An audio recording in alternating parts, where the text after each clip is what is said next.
What would you do with $500,000 right now? Still thinking? You've lost the opportunity. Can we now agree that you do not have a funding problem? You have a readiness problem. Lots of times, when founders approach investors and they keep getting no, they start to think that they just need money and investors are not giving them money. And they're like, wait, I need to just get funded. I need to get money. I need to get money.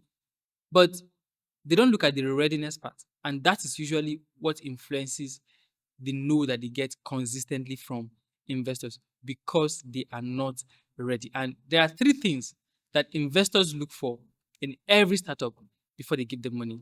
Number one is the unit's revenue. Are you making money? If your business is not yet making money in any form, right? Forget it. Investors will not give you money.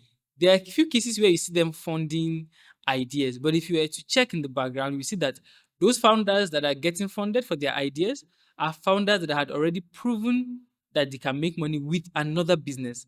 When they come with an idea, some investors may then give them money. But as a fresh startup, investors will not give you money without any revenue. However little, you must have demonstrated that your business can make money and also validated that customers want your products and are willing to pay for it. That is what the revenue does for you.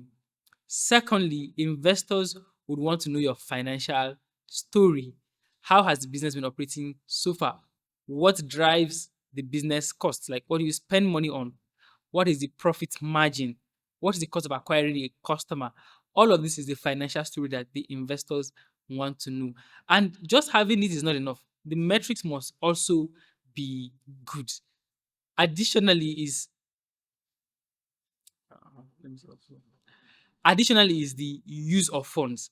Investors want to know that you know what you will use the money for. When I asked at the beginning of this video, what you use 500,000 when I asked at the beginning of this video, what will you do with $500,000?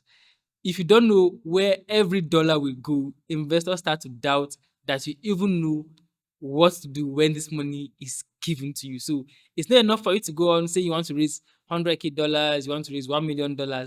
You must know what this money will do, what you will use every dollar for, and the results that it will bring for your business. Let me tell you a story of a founder that I worked with that got funded 2 years ago. When she started her business, within a year, she started approaching investors, trying to get them to fund her, but they kept saying no. And lucky for her, an investor told her to bring her financial model, which she did not have.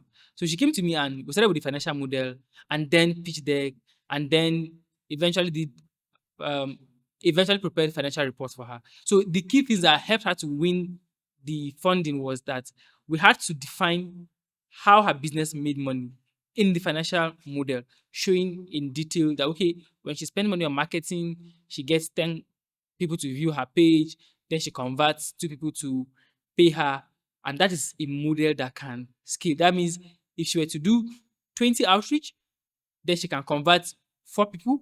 If she scales it to 30 outreach, then she can convert 6 people. This is a business model. This is a financial model that investors want to see, which makes them know that this business has the potential to scale. Without this, they will not give you money, like nothing.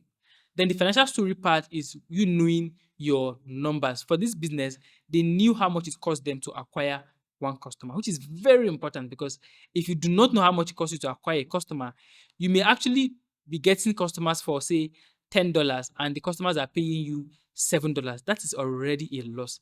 Investors will just ignore you and not answer you again. So your financial story is important, which involves your unit economics. You must know how much it costs you to make it, to get a customer. You must know how much a customer pays you for their lifetime. So when customer buys something from you, how often can they keep buying from you, which is the customer lifetime value. Then you must make sure that your profit margin is good. You must know it and then it must be good. Because if you're having profit margin of say 5%, investors see that as a red flag because whatever it means whenever there's an uncertainty in the business, you automatically will start making losses because the margins are too thin. So you need to be at a rate that is profitable and is scalable. Then, of course, there's the financial report. If you've been in business, For say 12 months, 2 years, 3 years, you should have your financial reports ready. For this business, we have to prepare their 3 years financial statements, their income statements, their cash flow statements, their balance sheets. So investors are seeing that, okay, in the first year, this business made $50,000. In the second year, they made $100,000. In the third year, they made $150,000 in revenue. That is a growth trajectory that investors can see, and it tells them that there is potential in this business.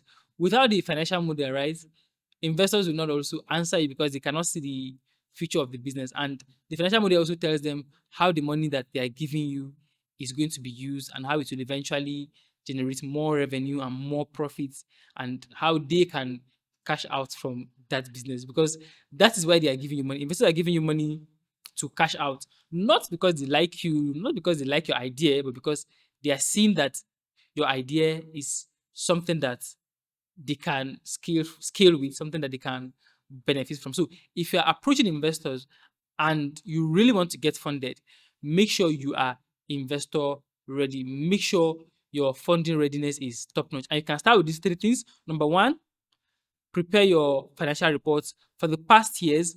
Make sure you have a detailed report of how much money you've made, how much money you've spent, with a with a growth trajectory showing as it is, showing as your revenue is going upwards. Next, make sure your financial story is intact, and this is all about your unit economics, your profit margin, your customer acquisition cost, your customer lifetime value, and understand everything that makes your business moves. Next is your projections. Make sure you have at least 12 months of projection of how your business can scale. And if you're applying for a specific funding opportunity, you should even prepare a customized model, a customized projection showing how you will use the money that you will get and how that money will translate into growth and into more profits from which the investors can benefit. If you do these three things right and you begin approaching investors again, you will definitely get funded.